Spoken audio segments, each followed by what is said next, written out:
Bryan Kohberger is in no hurry to stand trial for the quadruple murder, and, not shockingly, the judge is ordering him to be held without bail until that trial.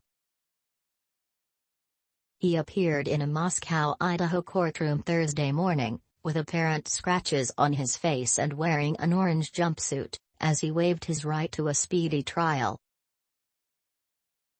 The whole hearing was over after just a few minutes, and a preliminary hearing for the trial has been set for June 26.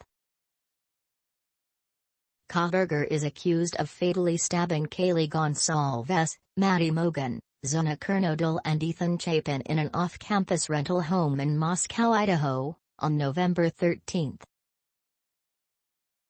The three women lived at the house. Chapin was visiting.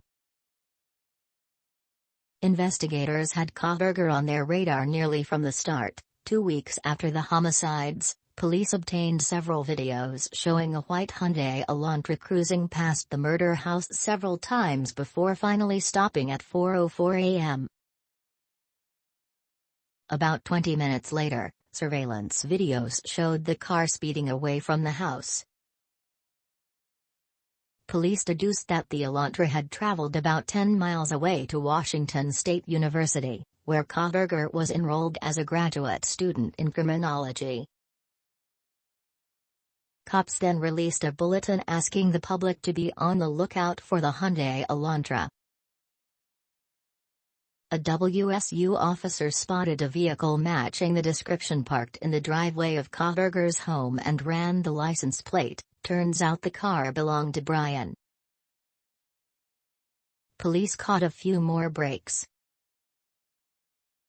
One of the surviving victims, who saw the killer up close during the bloody rampage, described him as a man 5 feet 10 inches or taller, not very muscular but athletically built with bushy eyebrows, wearing black clothing with a mask. Detectives obtained Kohberger's photo driver's license, which had a similar description, including bushy eyebrows.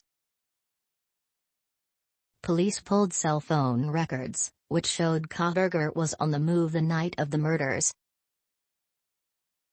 He drove from the WSU campus at 2:44 a.m. and headed south through Pullman, Washington. His cell phone went dead for a period of time, then picked up again around 5:30 a.m., but only after the slayings. Police believe Kohberger deliberately disabled the phone to conceal his travels. Investigators also found Kohberger's DNA on a leather sheath he allegedly left at the crime scene and matched it to his father's genetic profile through testing. Police had retrieved the father's DNA from trash discarded at their family home in Pennsylvania.